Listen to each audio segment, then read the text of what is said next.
Hello there, I'm Brian Taylor. Very, very warm welcome indeed to my latest Herald podcast. Very special show today. A look ahead, of course, to COP26 in Glasgow. Can a deal be struck to tackle climate change? How will we judge success? Now, just with regard to that, here's a very, very good offer indeed from the Herald. You can get full access to the Herald's unrivaled COP26 summit coverage online for free for the next 2 weeks with our free trial. Details available at heraldscotland.com/subscribe. That's heraldscotland.com/subscribe. And of course, as ever, you can get 20% off an annual subscription using the exclusive code linked to this program, which is HeraldPod 2021. HeraldPod 2021. All of that available, of course, from the Herald. So as I say, a look ahead at COP26, that'll be the main item of the program.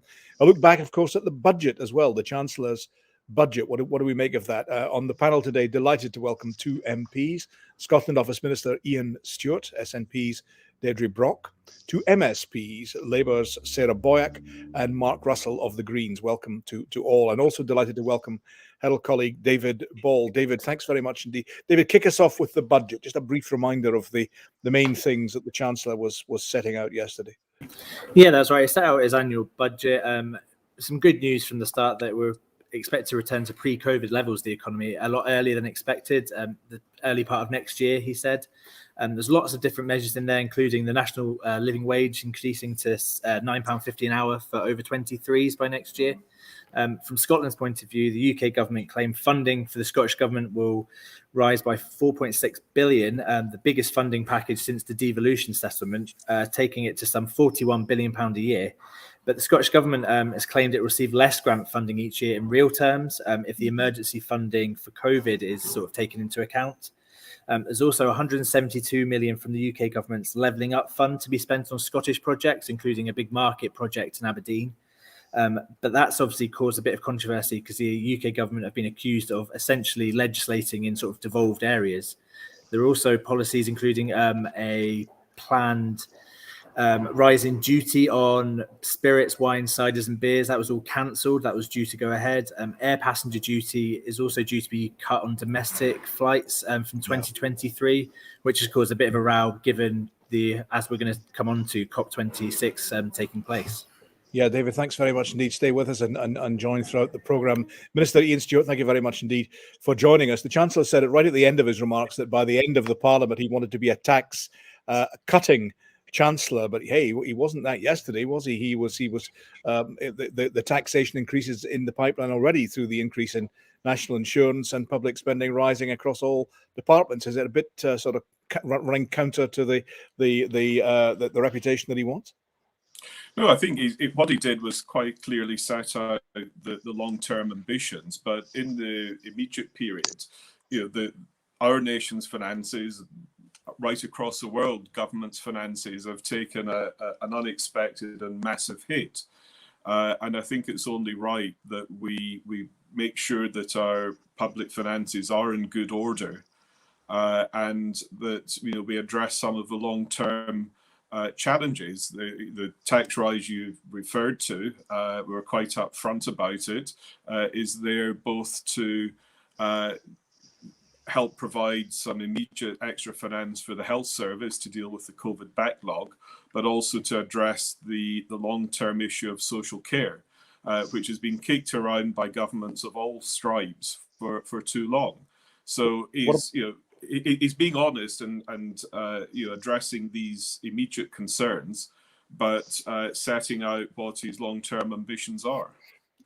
Well, on various, you're announcing spending for various projects, including in Inverness, etc., individual projects through Levelling Up and through grants of various natures. But shouldn't that be done and those decisions be taken by the elected Scottish Parliament? Aren't you usurping the role of devolution in that regard, Mr. Stewart?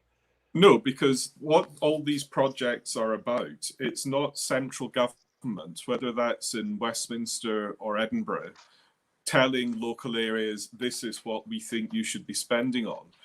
These schemes and these build on the City and Regional Growth Deal programme we've had in place for some time. It's encouraging local areas to identify those long-term investments that they think are best for their local area. And the bids were, the projects were heavily oversubscribed. And from local authorities of all political colours have been clamouring to get some of their projects approved. This is only the first round of them. There'll be more to come.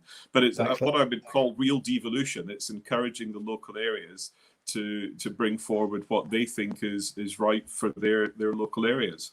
Okay, let's bring in the others. Let's bring in Deirde Brock first of all. Deirde, what do you make of the budget? Good, bad, indifferent as far as Scotland is concerned? Well, I'd have to say this.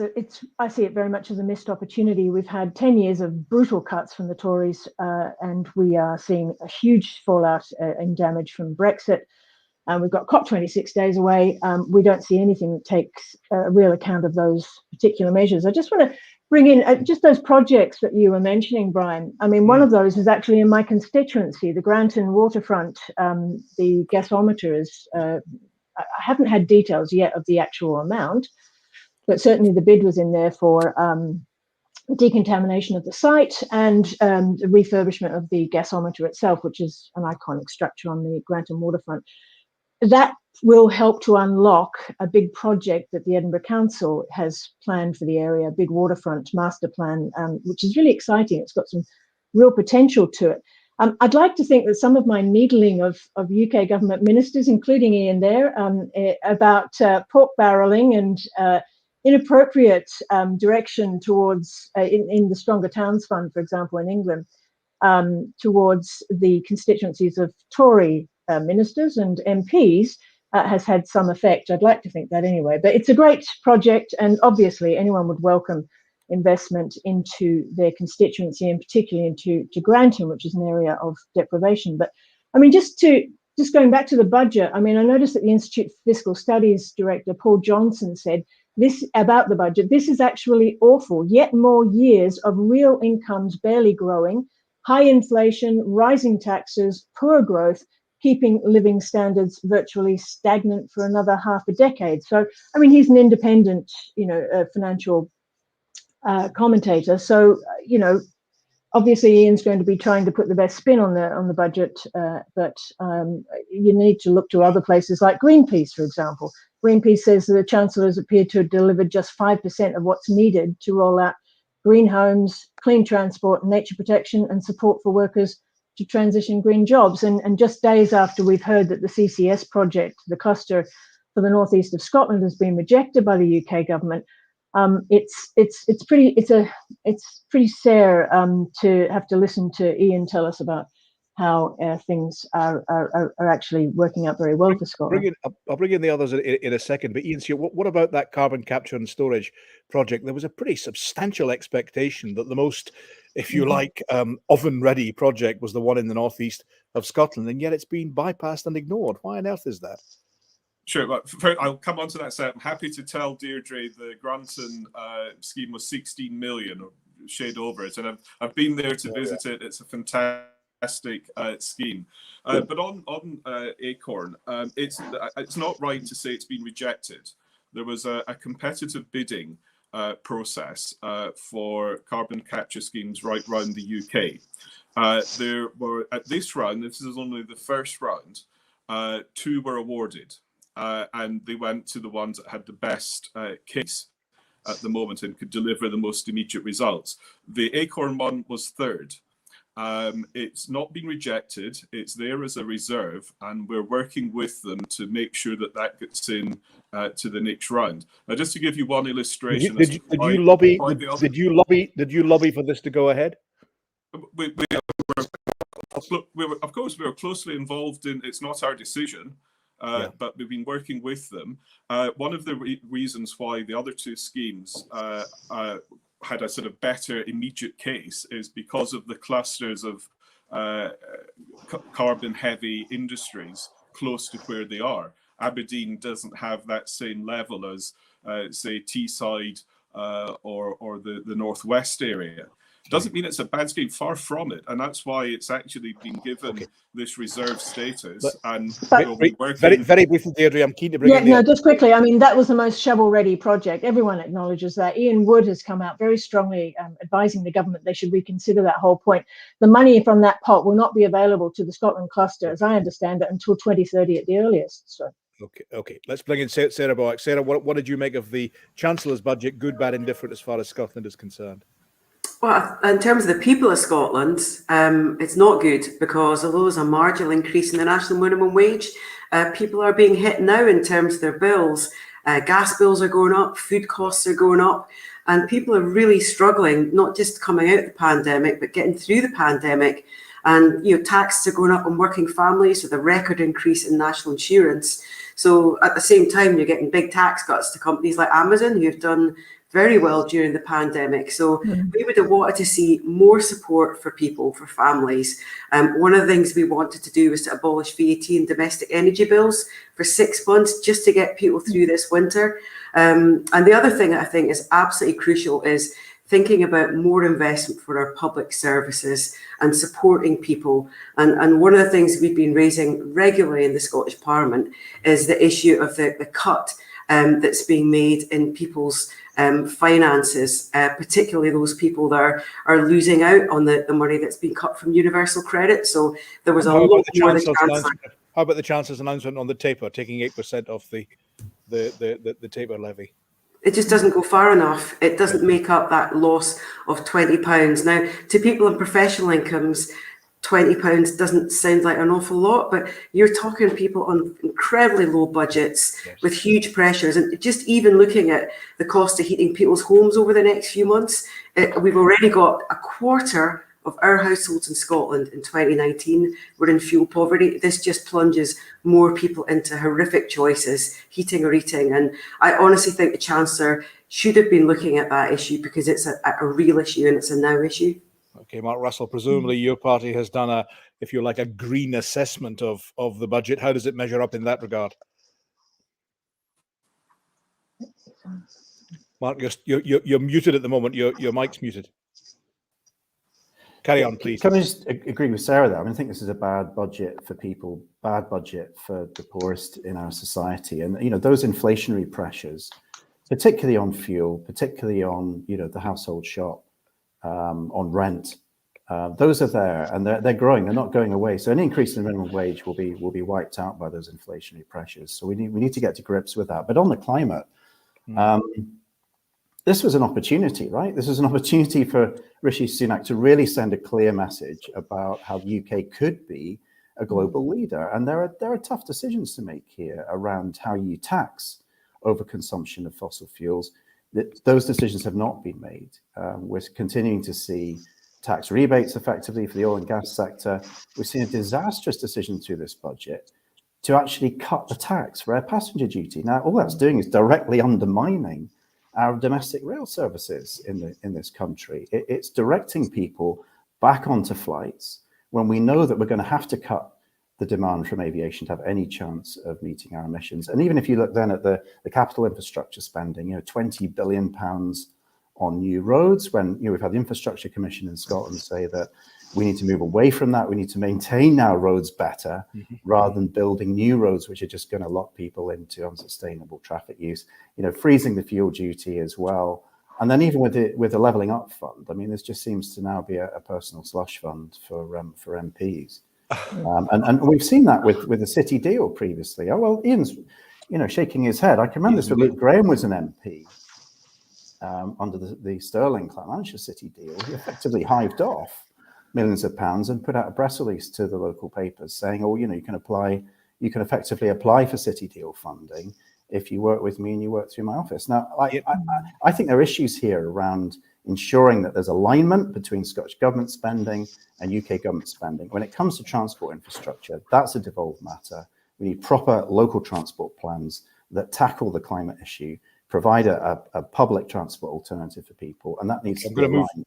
I'm going to move to COP in a couple of seconds, but Iain Stewart, a chance to answer. You were shaking your head. I saw Deirde Brock nodding, actually, but you were shaking your head pretty vigorously during that accusation of a slush fund.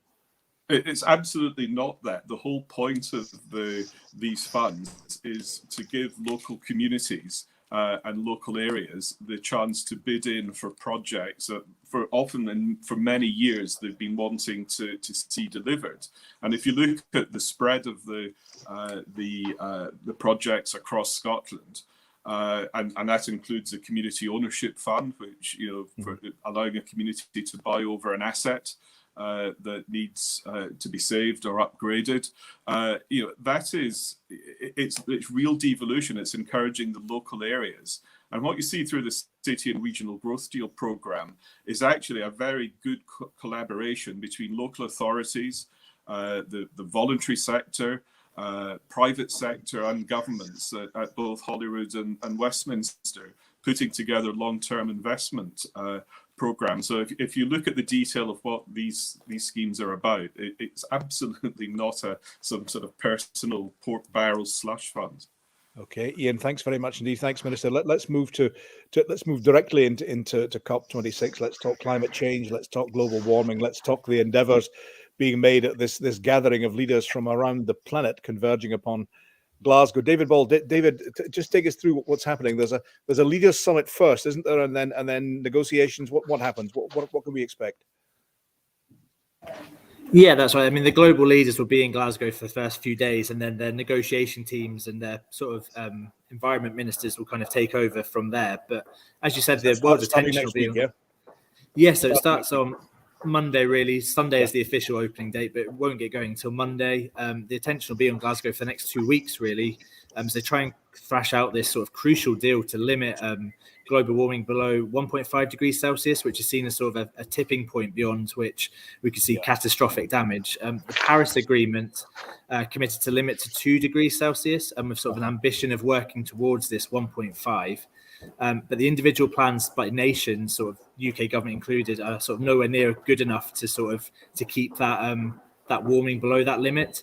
The UK government as host is also hoping to get commitments from countries, including China, on sort of getting rid of burning coal for sort of energy. There's very little, though, on sort of oil and gas, phasing out that sort of fossil fuel element on the agenda.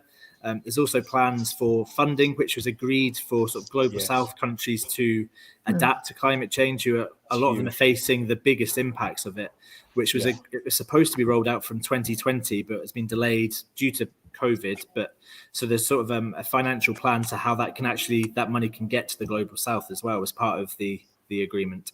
By 23. Mark Ruskell, how will we define success at COP26? I mean, I know you'll be looking to go far further perhaps than some countries are, and some leaks suggest that some countries like Australia and Brazil, etc., reluctant to give way too much. How will we know success? How will we judge success at the Glasgow event?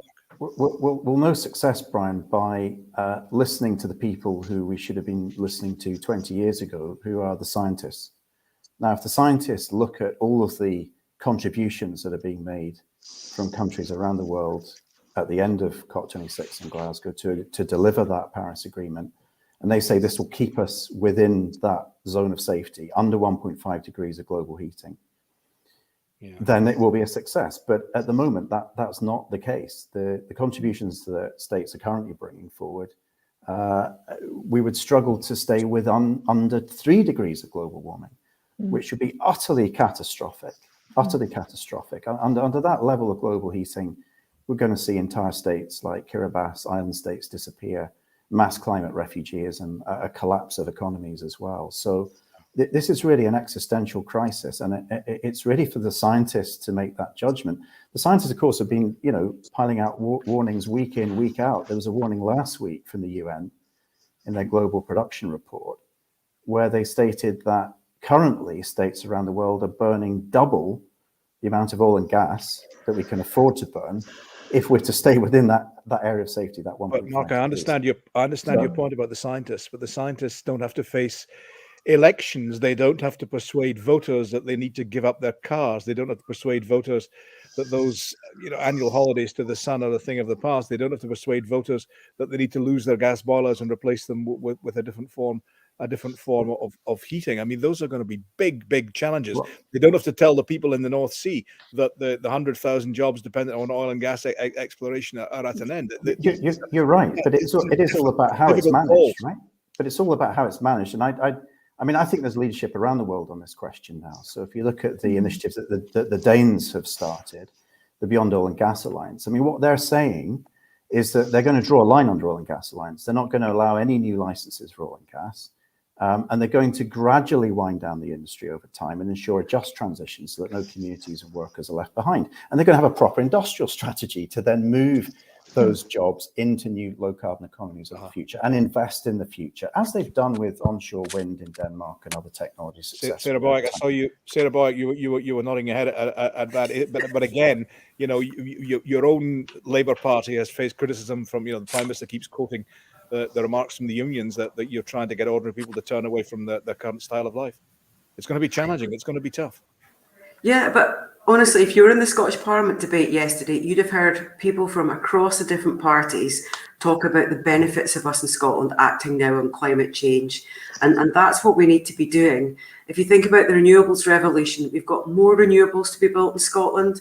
I understand from the sector that they're talking about building new renewables both on and offshore. So where are the thousands of jobs that we know we could be building in Scotland? Because if this is a project that's not next year, but this is over the next decade, then there's supply chains, there's training, there's new jobs opportunities, there's linking in with the existing oil and gas sector and working out what the just transition is that Mark has meant for jobs for people who are already in work, but using their skills and technology for that transition. So it is about political leadership. I think that was one of the key things that was mentioned yesterday. And we had a debate just before the Scottish elections where across the parties again, the different committees of the Scottish Parliament called on the Scottish Government to do more. So we have had radical targets in 2009 and 2019.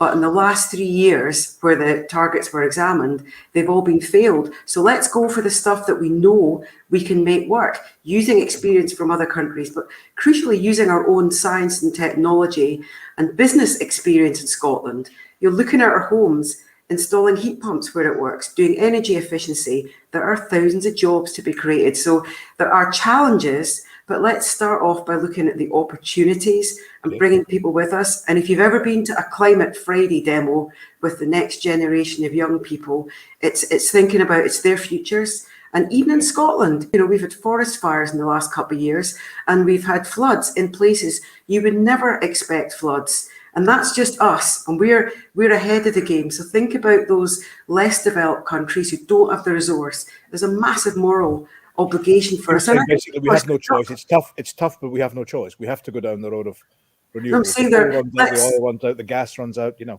Let's look at the opportunities here. Okay. And let's make sure that we use our skills. I mean, the attraction of having COP26 in Glasgow is we've got good targets. We need to actually deliver them. And we could show how we could deliver them at different levels of government. It needs money and it needs political leadership. We just need to get on with it. I'm going to ask Deirde Brock about the leadership from the Scottish Government in a moment. But first of all, Deirde, it's only fair to ask you, what's your general take on COP26? The Prime Minister says it's in the balance. Is that rhetoric just, preparing for success, or he looks as if he's genuinely worried about the prospect? I'm not sure this Prime Minister genuinely worries about all that much, but I mean, I think he is possibly trying to forestall criticism that is coming down the line, because there are clearly many bodies around the world, actually, that are looking at what's happening for this COP and don't feel that the UK government has put enough effort in. When you look at the Paris COP, which Mark would perhaps set me right on this, but I always thought of as probably the most successful COP there's been as of up to now, in terms of the commitments it was able to get from a variety of countries right around the world. But as I understand it, France put in a huge amount of diplomatic effort in the 2 years running up to that COP. This UK government has had an extra year because of the delay, because of the pandemic, and yet I don't feel has made the same sort of impact. And I don't think we're going to get that sort of agreement. I mean, you're not optimistic at all. Well, I mean, I'm always optimistic. I'm Australian. So, but I think It doesn't feel good. The mood music is not very good coming from scientists and from other countries around the world. I'd like to think otherwise. I think Scotland's got a good story to tell. We can always do so much more, but there is, things like taking the lead on the Climate Justice Fund, for example. I think the first in the world, and some of the support we've been offering overseas. Not doing things like cutting international aid, which I think sent out a really bad message across the world. It was very much noticed by countries in the global south. Chancellor says that will be restored. Well, yeah, okay, we'll see. But it was just the wrong thing to do in the year of COP, and I think a lot of people recognise that. We talk about government leadership there. I'll bring in Iain Stewart in a minute. But you talk about government leadership there. The accusation, it's not an accusation, it's fact, that the Scottish Government's targets have not been met when it comes to the interim targets in moving towards a reduction in climate change numbers. They've just fallen short. Yes. Just fallen short. Yeah, they were very stretching targets. And both the Net Zero Cabinet Secretary and the First Minister have come out and said that they will be recalibrating and doubling down to make those efforts to achieve those targets for them. But I just, I would say this, I suppose, but, it does frustrate me that so much in looking at Scotland, the energy is still reserved to Westminster, and so much investment could be put into renewables that is now looking like it's going to nuclear, certainly on the back of yesterday's budget, again, the mood music in the Parliament. It's increasingly a topic in the Westminster Parliament. Marine, tidal, there's so much potential there in Scotland. One more, Deirde, the First Minister's speech this week saying, we cannot rely on in the medium to longer term. We cannot rely on continued extraction of oil and gas. There has to be a different way. And yet she doesn't come down and say, for example, cancel the Cambo field. She has written to the Prime Minister and asked him to reassess it. Yes, indeed. I think that's quite a strong message, actually. And I don't think there's been a response from the Prime Minister as of yet. But this is why, as Mark says, the just transition is essential. You cannot have a situation such as you had under Thatcher, where, thousands of people are thrown out of work almost overnight, and the impact that, the dreadful impact that's had on communities across Scotland. We cannot have that again.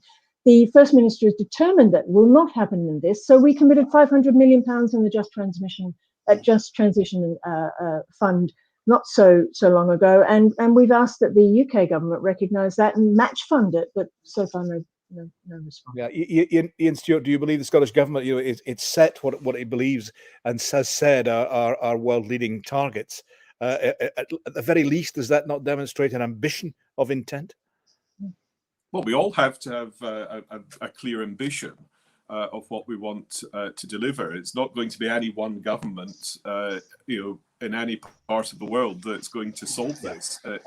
You need that agreement, and the progress that has been made, and I absolutely accept there's still a long way to go. But when the UK took over the presidency of COP, I think it was around 30% of the world's economy was covered with net zero targets. It's now 70%. Now, there's a huge job to do to get the remaining bits of the world signed up to that. But I think we need to acknowledge that progress has been made. And in terms of the overall optimism, I think the Prime Minister was just being quite candid and saying, look, there are still big agreements to be reached. And I think it's almost an inevitability in global conferences of this nature. It will all probably come down to the wire. Even though, of course, as was mentioned, it takes months, indeed years of planning, and the texts and draft texts will be going back and forward. Let me ask you one thing, Minister. Ask you one thing that was mentioned by Mark Ruskell. You're days away from an effort to reduce the impact of climate change, and yet the Chancellor announces a cut in air passenger duty. That seems to be going exactly the opposite way of the objective that you're presumably setting yourself for COP. But he also announced a big increase in the most polluting flights with a new ban for ultra long distance travel. The correction on the domestic flights is something that's been lobbied for by many for a long time to correct a double taxation that's been there. But if you look at our investment in transport in the round, what we're putting into rail investment, into electric vehicles and the like, I think is groundbreaking. And what I want, I'm probably Parliament's biggest railway buff, and what I really want to see is those high-speed rail connections from Scotland through the north of England and the Midlands to London, and make that a viable alternative to short haul. I think everybody will gladly hand you the title of railway buff. I think around there. Maybe not. Probably. I don't know. Maybe there's some challenges. Maybe David. Well, it's just great if you can afford it. Mark, I'm going to bring in Mark, and I see Sarah Boy keen to come in as well. Mark, the Iain Stewart adamant there that the UK government is committed to change and is lobbying and working and planning for change. Yeah, I mean, let me just pick up on the rail issue. It's good to hear that Ian's a railway buff. I'm a bit of a railway buff myself, but that's great if you can afford it. But you know, if we're gonna make flights between, say, Edinburgh and Manchester dirt cheap, people who don't have the income to spend on expensive rail fares will obviously choose that option. People will fly down for a meeting and fly back up to Edinburgh again if they're business customers. That we need to really embed the changes that we saw during COVID. You know, we're doing an online meeting here this afternoon. That's a good way to get connectivity for business rather than continuing to subsidize frequent flying, which is very damaging. And it's welcome. Forgive me, Mark. Do you think that consumers? Do you think that people in Scotland do we need to get used, and do we need to be persuaded to change our lifestyles rather more radically than is currently the case in terms of cars and flights and use of oil and gas? Yeah, absolutely. But I think, look, some of these issues are about creating system change that can then tackle climate change. If you're in a home and you're experiencing high energy costs, you're not really going to be bothered about where that heat comes from. What you want is affordable heat that is efficient, and you want to live in an efficient home that is warm and healthy to live in. And a lot of that is down to the energy company that supplies your heat or your electricity. A lot of it comes down to the incentives that are there and the support programs to invest in your home and to invest in decarbonizing your home. And so that's where a lot of the action is that can really drive down fuel poverty. And it's why, the Greens now in Parliament, Minister Patrick Harvey has launched, it's one of his first actions, Heat in Buildings Decarbonisation Strategy, which sounds, it's a very long name, but what it is essentially is about tackling climate change while at the same time making it easier and healthier to live in a home that's more climate proof. So we've got to make it easy for people. And some of this is about changing the system so it's just cheaper and easier. And it's the first choice. You don't need to think about making these changes because it's the obvious choice to use public transport, walk, cycle, live in a cheaper, warmer home. Sarah, you were keen to come in. Yeah, very keen to come in because for a lot of people, it isn't actually a choice to use a train because they don't live near a train station. We've lost bus services in the last few years. So I think for us in Scotland, that point Mark made about enticing people is really, really important. Incentivizing people. It's not just giving people a lecture and saying we need to be more carbon friendly. It's actually making it possible for a lot of people. So I was at a really good presentation this week about high-speed rail. Getting the commitment that that's definitely going to come up both the east and the west coast, getting a timescale on it, getting the Scottish government to work with the UK government, and making sure that our train services in Scotland are not slashed because the current SNP Green plans reduce our services by 300 services a day, and that's like going into reverse at the point at which you've got to accelerate. And electric vehicles are going to be brilliant for those who have them, but you've still got to pay a huge amount of money for them.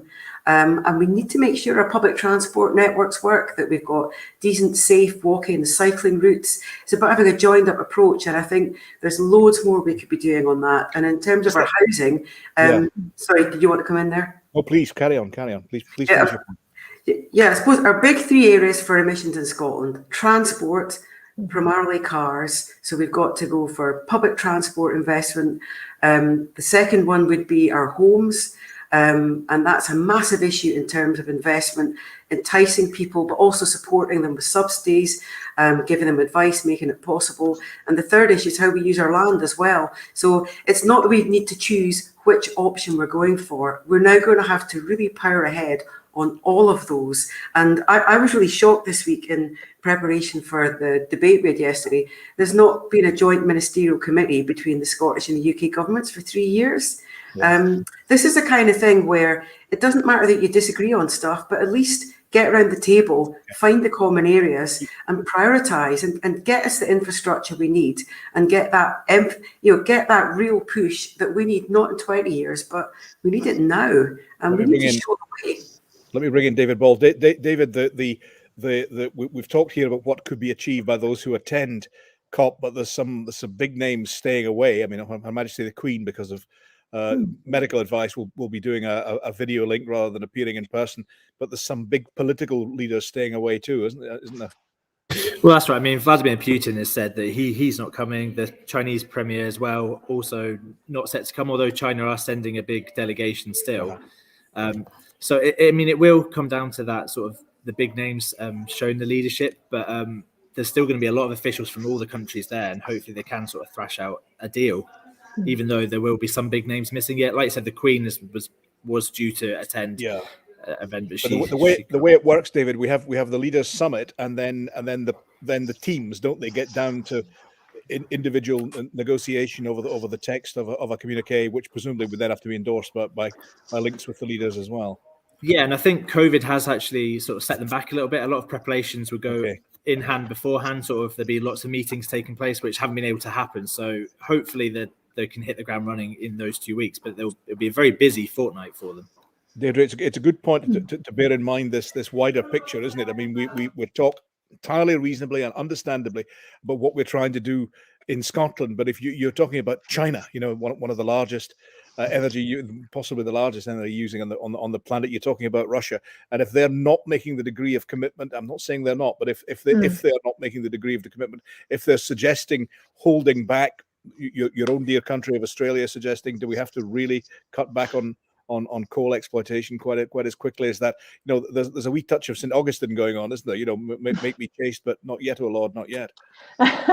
I know, and that is one of the difficulties that we all have to deal with at COP, and that's where persuasion and diplomacy just play such a big part in all of this.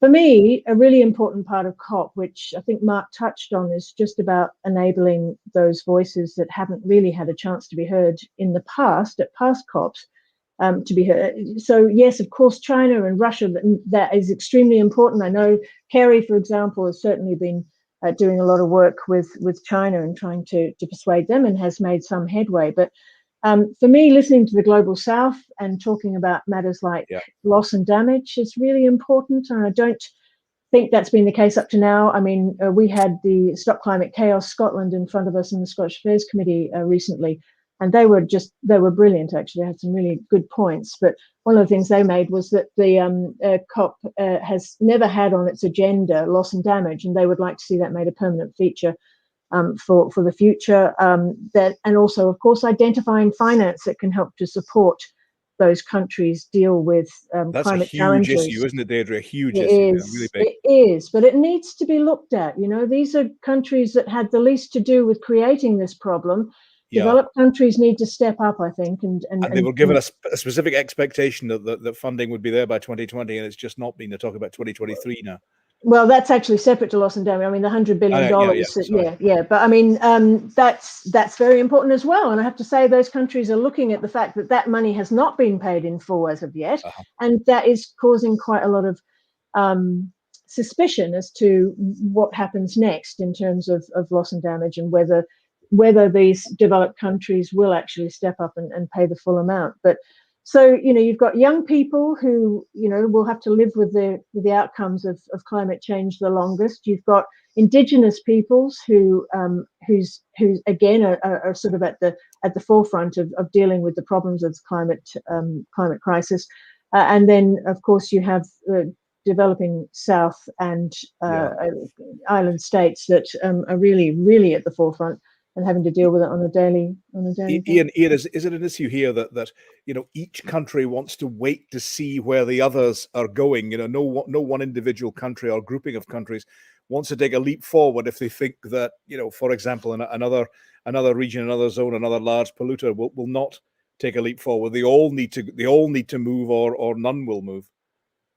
I think that's a very fair point, and an inevitable part of international diplomacy, and it's trying to understand that that common good and the cost that will fall on all if we don't make progress on this.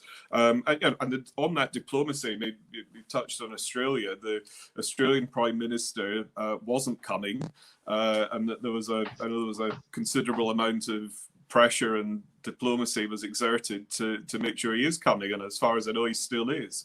We would love President Xi to come and those efforts continue, but if he doesn't come, I don't think that signals that China's not going to play ball. As David said, sending a delegation, of course, over 200 very senior people coming there, and I do believe that China has an ambition to move away from coal in its domestic energy. Okay, I'm gonna ask you in a second to give your sum up your views of where you feel COP is going, whether you're optimistic or what. But I think it would be remiss not to make at least a mention of the impact, David Ball, perhaps the impact upon Glasgow. There's some apprehension about the disruption. There's apprehension about the train strikes being settled, but there's apprehension about the impact upon transport and other facilities in Glasgow, isn't there? Yeah, I think you kind of expect some disruption on such a big event. Obviously, the strike being averted is good news, but I think the organisers of these all COPs would expect some disruption. Protests are part of the sort of culture around it, and as long as there are sort of logistics and contingency plans in place, I think people will just kind of have to accept that for the next 2 weeks it is going to be quite tricky getting in and out of Glasgow. We've got a point from Ryan from Glasgow. The Christmas market, he says, that's the market in George Square. They've had to cancel it because they can't get a guarantee of getting into the square early enough to get ready. He says fireworks night, road closures. His conclusion is this conference is definitely not for the people in Glasgow. Where's the benefit for those who live here? Mark Ruskell, a bit unfair, but let's ask each. I mean, is it going to be beneficial to the people of Glasgow and Scotland to have this degree of disruption? Is it something we have to live with, given that it is a global summit on an incredibly important topic? Mark? I think we do, but I mean, I think there will be opportunities for everybody who can get to Glasgow to take part in the events that are there. I mean, it's not just for the global leaders. There's a green zone. There's lots of civic group activity. There's going to be lots of activity on the streets as well. So, the participation will be there. But I think one of the most shocking stories that I've seen in the last week is about the kind of gentrification, the kind of Airbnb culture that we now see in our cities. Shocking stories of people from the global south trying to get accommodation in Glasgow and being faced with, accommodation bills at 10 times more than they would normally be from hotels and other providers. But then, people coming in on this kind of short-term let's agenda with Airbnb contracts and then changing them at the last minute and trying to extract more and more money for people. I mean, I think that's been an Edinburgh problem up to now, right? Particularly with the festival. We're seeing that spread across Scotland. I think it's really important we get to grips with short-term lets as an issue. But look, I mean, this will be disruptive for people in Glasgow. But if we think it's disruptive, look at the disruption that's coming from climate change. That's going to affect Glasgow. Arguably, it's already affected Glasgow this week with the floods that we've seen. So we've got to look at the bigger picture here. Let's get back to that bigger picture then, unless anyone else wants to come in on the Glasgow issue. Anybody particularly? The only issue we were raising today, the only issue we were raising today was making sure that we keep things COVID safe, and with the huge problems our NHS is facing, proper advice from people, support from GPs, because with road shuts, how do people get to hospitals? And there's been quite a lot of concerns raised by people in Glasgow about waste issues and cleanliness. So there's a big piece of work for the Scottish Government to do in terms of working with the local council in Glasgow. Yeah, well, I mean, that thing that Mark was mentioning about the Airbnb, that was an exclusive in the Herald this week. Somebody trying to get hiking prices by $2,000 to an American delegate. I don't think it ended well. I think the individual concern has been taken off the list, as I remember from the Herald story. But okay, let's move back. We're almost out of time, but let's move back to final thoughts on COP. How will we judge it? How will we know it is a success if it is? What are we looking for? What are we anticipating? Give me your general take. Let's start with Mark Ruskell and go through each of our four panelists. Mark, what are you looking for from COP26? Well, What are you hoping for? What are you expecting? Well, I said earlier, it needs to listen to the science. Yeah, the politics must follow the science, not the other way around. This can't be triangulated. This has to follow the science directly. But I think it's really important also. And you think the science is indisputable? I mean, there's some absolutely. But I think the point that Deirde and others have been making is about the global south as well, and it'll be a failure unless the voice of the global south is heard at COP and is built into the agreements that follow and that come out of this. You know, Paris was about setting a framework for how we meet 1.5 degrees. This is a COP based on ambition. It has to be about the developed countries putting forward strong global ambition. And part of that ambition has to be delivering on the commitments, particularly around loss and damage and how we help countries to adapt and deal with the catastrophic damage that is coming anyway.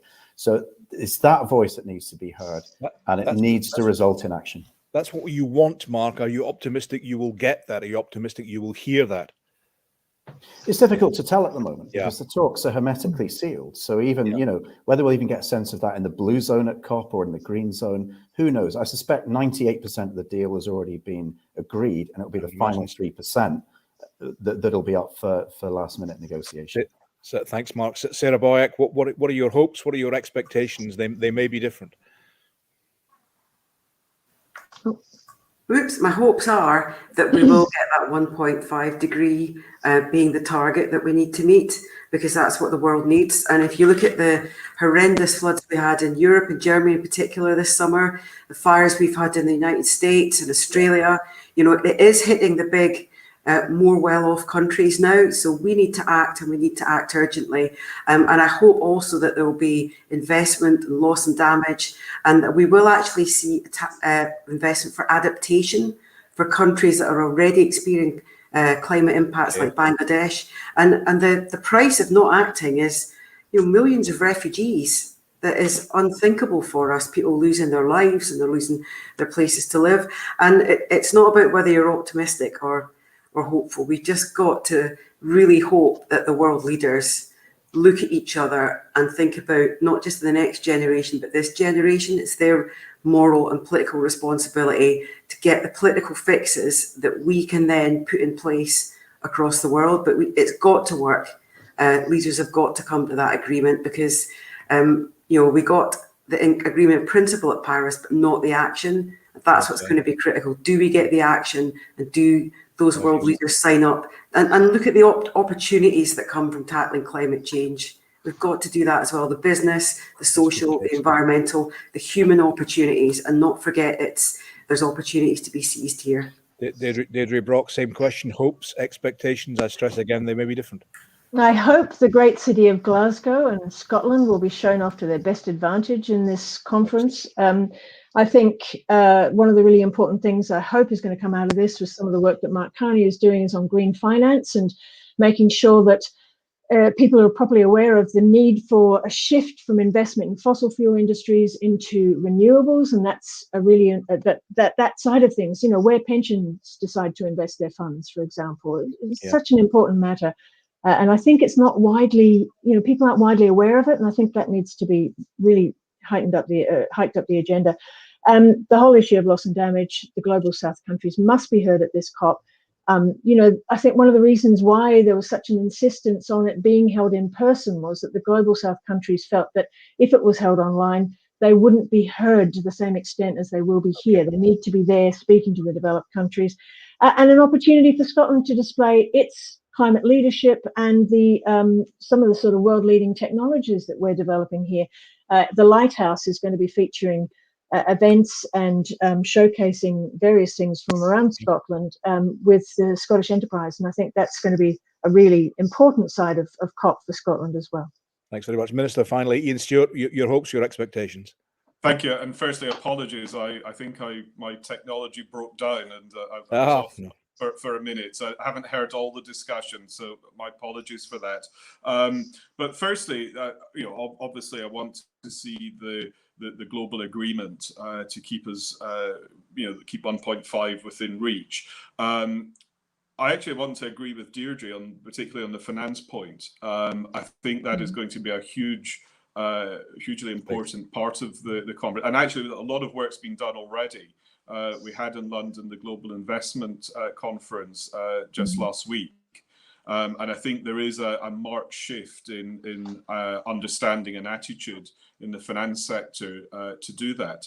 But finally, I think the benefit of having this in person is that you create this sort of ecosystem of idea sharing, where different, whether it's a technological innovation or a way a city organizes something, or island communities get together to share different ideas. It's a great learning opportunity for different parts of the world to learn from each other and then take those away and try and implement them in their home areas. Many thanks to all the panelists today. Loads of luck to the delegates. Loads of luck to Glasgow. Hope Glasgow flourishes. Hope it flourishes again within the conference. Thanks to David Ball as well for joining us today. Thanks to the panel. Thanks to you for listening, watching, whatever one does to a podcast. From me, Brian Taylor. Toodaloo the new.